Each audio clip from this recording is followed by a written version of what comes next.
In today's video, I'm going to be breaking down my process when working with a client. Typically, a potential client will reach out to me via social media or through the form at the bottom of my website, thumbnailguy.com. Many of them are already familiar with my style and previous work, but others are like, why should I hire you? And they start asking me questions that are already listed in the About Me section of my website. These people usually get ignored. I'm sorry, I'm grateful that you came to my website, but I can't afford the time. If they reach out with an interesting project that they need help with, then we'll set up a video call. Once I know exactly what they need, I'll give them a quote, and I'll typically ask for a client to pay up front. Now, it's okay, not everybody is comfortable with this, and I get that. It's kind of a risk for both of us. Typically, we'll counter that with like half up front and half at the end. Once the invoice is paid, I'll proceed to beginning their thumbnail. So that'll be like going into Photoshop and taking assets from stock websites, from the assets they provided if they have any. I'll put them all together and make a scene that like looks good.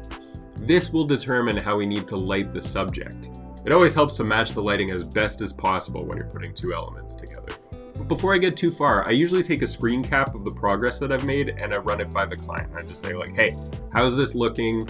Don't worry, it's not finished. The colors won't look good, it won't pop. It's just a very rough idea to say, are our visions aligning?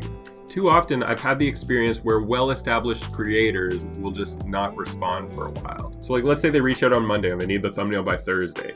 I might have them the first sample by Tuesday and say, hey, how's this looking?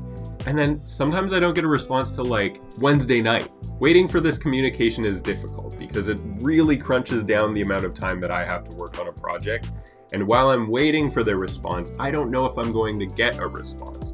So this is why I always get people to pay up front at first, is because until we've established a relationship, I don't actually know if I'm going to get paid for all the work that I pour into a project. So once a client responds and we've established that we're on the same page, I'll finish building out the scene. Sometimes there's an element that I need that I can't find a stock photo for and they don't have assets for. Funny enough, this has happened with multiple creators who need helicopters in their images. One will need a police helicopter and another one will need one from the army. Typically when you photograph a helicopter, it's from the ground looking up, and there aren't actually that many stock photos of helicopters in the angles that we need. So this is when I consider getting a 3D model instead. If it costs like these helicopters, I'll run it by a client and say, hey, this helicopter model is perfect for our concept. Are you okay with paying the extra $25 for this model? And then I'll just include that on the invoice at the end. So I'll download the 3D model, throw it into Blender, light it, shoot it the way that I need, and put it into the scene. At this point, the thumbnail is essentially built, but it's missing one thing, the creator. So this is where we set up video call number 2, and I'll actually direct them on how to set up a photo shoot. So I'll say, okay, have your camera 4 feet off the ground, shoot with your lens at 24 millimeters, shutter speed of a 60th of a second so we get a little bit of motion blur. Like that? Yeah, maybe like holding your thumb against it.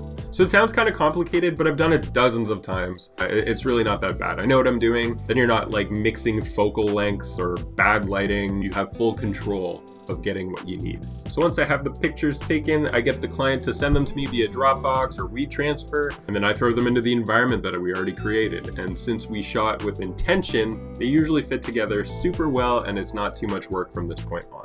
Just final revisions, might need to change the color of a shirt. I don't know. Do you want me to just send all these variants? Yeah. You want anything different?